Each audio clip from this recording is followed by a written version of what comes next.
Denmark, the world's happiest country, yet they consume more antidepressants per capita than almost anywhere else on Earth. How is that possible? Here's what's even more disturbing. The harder people chase happiness, the more miserable they become. And I can prove it. Right now, you're probably watching this video because you want to be happier. But what if I told you that very desire, that hunt for happiness, is exactly what's destroying your life?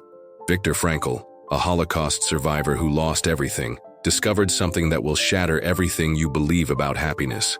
Something so counterintuitive that when you hear it, you'll realize why you've been failing at life. The happiness industry doesn't want you to know this, because if you did, they'd go bankrupt overnight. But here's the question that will haunt you. What if everything you've been taught about happiness is not just wrong, but dangerously backwards? What if the very act of seeking happiness is the reason you can't find it? Are you ready to discover why happiness hunters are the most miserable people alive? Because once you see this truth, there's no going back. We live in the most prosperous era in human history. We have smartphones that connect us to infinite entertainment, dating apps that promise perfect matches, and social media platforms designed to give us instant validation. So why are depression rates skyrocketing? Here's the uncomfortable truth. We've created a happiness industrial complex that's making us miserable. Every scroll through Instagram is a dopamine hit followed by a crash. Every motivational quote promising instant joy is setting you up for failure. Every happiness hack is actually a trap. Think about it. When was the last time you saw someone post about their struggles on social media? Never. Because we've created this illusion that everyone else is living their best life while you're stuck in mediocrity. But here's what's really happening behind those perfect photos. The people posting the most about their amazing lives are often the ones crying themselves to sleep. The statistics are terrifying. Countries with the highest happiness indexes also have the highest suicide rates. The generation with the most access to happiness resources, Gen Z, is the most anxious and depressed in recorded history. We have more self-help books, meditation apps, and wellness retreats than ever before, yet mental health is deteriorating rapidly. But why? Because we've been sold a lie. The lie that happiness is something you can chase, capture, and keep. The lie that if you just find the right formula, the right mindset, the right lifestyle, you'll finally be happy. But every time you reach for happiness directly, it slips through your fingers like water. This isn't just philosophy. This is neuroscience. Your brain is literally wired to sabotage your happiness hunt. The more you focus on being happy, the more your brain notices when you're not. It's like trying not to think about a pink elephant. The harder you try, the more impossible it becomes. So what's the solution? That's where Viktor Frankl comes in. A man who discovered the secret not in a luxury retreat or a self-help seminar, but in the darkest place humanity has ever created. Picture this. You're stripped of everything, your family, your possessions, your dignity, even your name. You're reduced to a number tattooed on your arm. You're starving, freezing, and watching people die around you every single day. This was Viktor Frankl's reality in Nazi concentration camps. Now here's the question that will change everything. In this hell on earth, who do you think survived? The strongest? The luckiest? The ones who tried hardest to stay positive and happy? Wrong. Dead wrong. Frankl observed something that shattered every assumption about human psychology. The people who focused on trying to be happy, who desperately clung to hope for immediate relief, who constantly asked, "When will this end so I can be happy again?" These people died first. Not physically, but mentally. They gave up.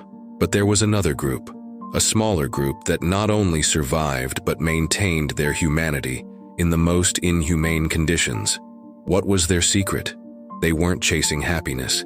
They weren't even thinking about it. Instead, they were asking a completely different question. What can this suffering teach me?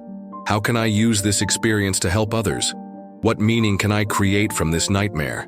Frankl noticed that prisoners who had a reason to live, a purpose beyond their own happiness, could endure almost anything.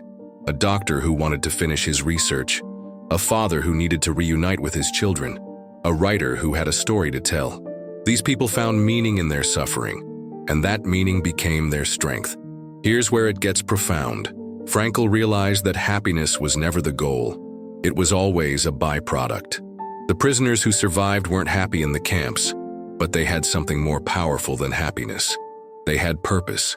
If you're still watching this, you're beginning to understand something that most people never will. And that makes you part of a rare group of individuals who are ready to break free from the happiness trap. Hit that like button if this is resonating with you, and subscribe because we're just getting started on this journey of revelation. But here's what Frankl discovered that will blow your mind. The very act of seeking happiness makes it impossible to find. It's like trying to see your own eyes without a mirror. The harder you look, the more elusive it becomes. Your brain is not designed to make you happy. Let me repeat that because it's crucial. Your brain is not designed to make you happy. It's designed to keep you alive. And these two goals are often in direct conflict. When you actively pursue happiness, something fascinating and terrifying happens in your brain. You activate what neuroscientists call the monitoring system. It's like having a happiness detective constantly checking, am I happy yet? How about now? What about now? This constant self-monitoring actually prevents the very state you're trying to achieve. Think about the last time you tried really hard to fall asleep. The more you focused on sleeping, the more awake you became, right? Happiness works exactly the same way. The moment you make it your target, you've already missed it. Here's the neuroscience. When you chase happiness directly, you're primarily activating your dopamine system. Dopamine isn't actually the happiness chemical. It's the wanting chemical. It drives you to seek, to hunt, to pursue. But here's the cruel joke. Dopamine drops the moment you get what you want. That's why lottery winners return to baseline happiness levels within months. That's why your dream vacation feels amazing in anticipation, but leaves you empty afterward. Real contentment comes from serotonin, not dopamine. And serotonin isn't triggered by getting what you want. It's triggered by feeling meaningful, connected, and purposeful. You can't hack serotonin. You can't chase it. It emerges naturally when you stop chasing and start contributing. But there's an even darker truth. Modern research shows that people who prioritize happiness as a life goal actually become more depressed over time. Why? Because they're constantly measuring their emotional state against an impossible standard. They're like a dog chasing its own tail. The faster they run, the further away their goal becomes. The hedonic treadmill is real. No matter what you achieve, buy, or experience, you always return to your baseline level of satisfaction. That promotion you thought would make you happy, you adapt to it. That relationship you thought would complete you, you take it for granted. That house, that car, that lifestyle, all temporary dopamine hits that leave you emptier than before. Here's what's truly insidious. The happiness industry knows this. They know that if you actually achieved lasting happiness, you'd stop buying their products, attending their seminars, consuming their content. Your misery is their business model. So what's the alternative? How do you escape this neurological prison? The answer lies in understanding what Frankl discovered in the darkest place on Earth. After studying thousands of people trapped in the happiness hunt, I've identified 3 distinct types. Each one represents a different path to the same destination. Misery. As I describe these, ask yourself honestly, which one are you? Type 1. The hedonist. This person believes happiness comes from maximizing pleasure and minimizing pain. They're constantly seeking the next high, whether it's through social media likes, shopping sprees, casual hookups, or binge-watching Netflix. They live for weekends, vacations, and escape. But here's their tragedy. They're addicted to a drug that requires increasingly higher doses. What used to bring joy now barely registers.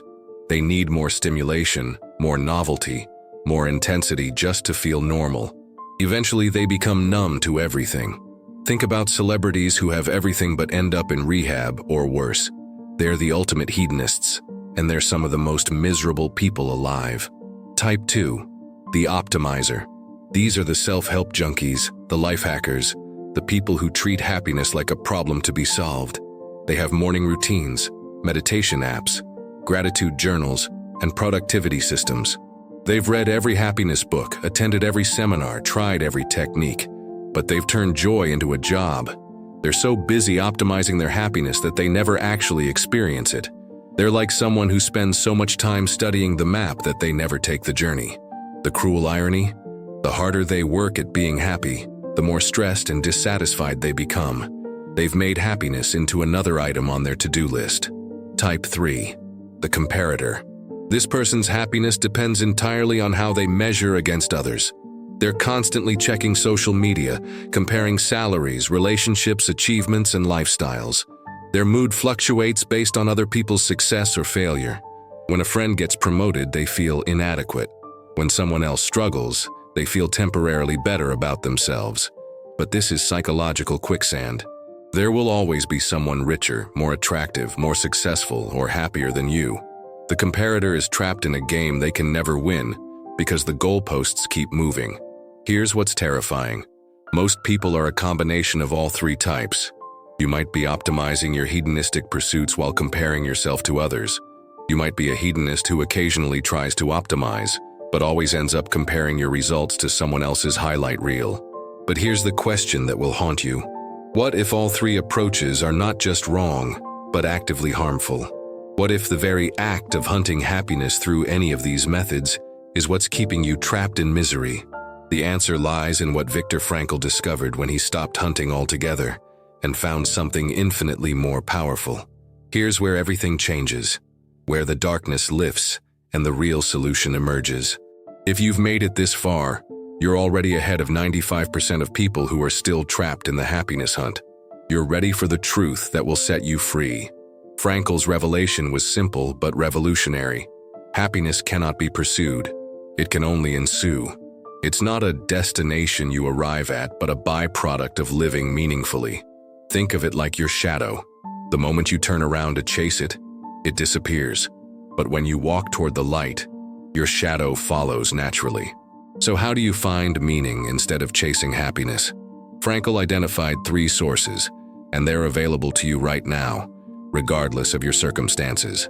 First, creative values. This means contributing something unique to the world. It doesn't have to be art or writing. It could be raising children, solving problems at work, or simply being the person who makes others feel heard and valued. Ask yourself, what can I create or contribute that wouldn't exist without me? Second, experiential values. This is about fully experiencing life, love, beauty, truth, even suffering. It's not about collecting experiences like trophies, but about being completely present to whatever you're experiencing. When you stop hunting for the perfect moment and start fully inhabiting this moment, everything changes. Third, attitudinal values. This is the most powerful one. It's about the stance you take toward unavoidable suffering. You can't always control what happens to you, but you can always control how you respond. This is where true freedom lies. Here's the practical shift. Instead of asking, how can I be happy? Start asking, how can I be useful? What does this situation need from me? How can I serve something larger than myself? If this is resonating with you, I want you to do something right now. In the comments below, write the word meaning if you're ready to stop hunting happiness and start creating purpose. You've made it this far in this journey, which means you're serious about transformation. You're part of a rare group that's willing to face uncomfortable truths.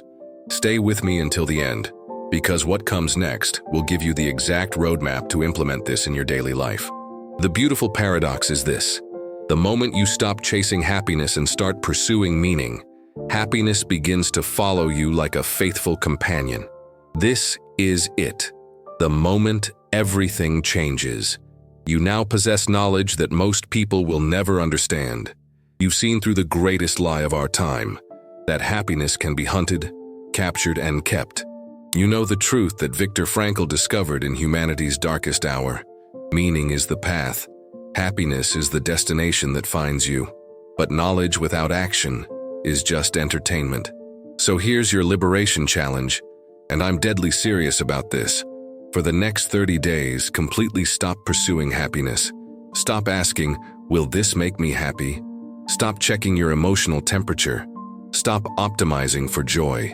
Instead, ask these 3 questions every morning. What can I contribute today? Who can I serve? What meaning can I create? When you wake up, don't think about how you feel. Think about how you can be useful. When you go to work, Don't focus on what makes you happy.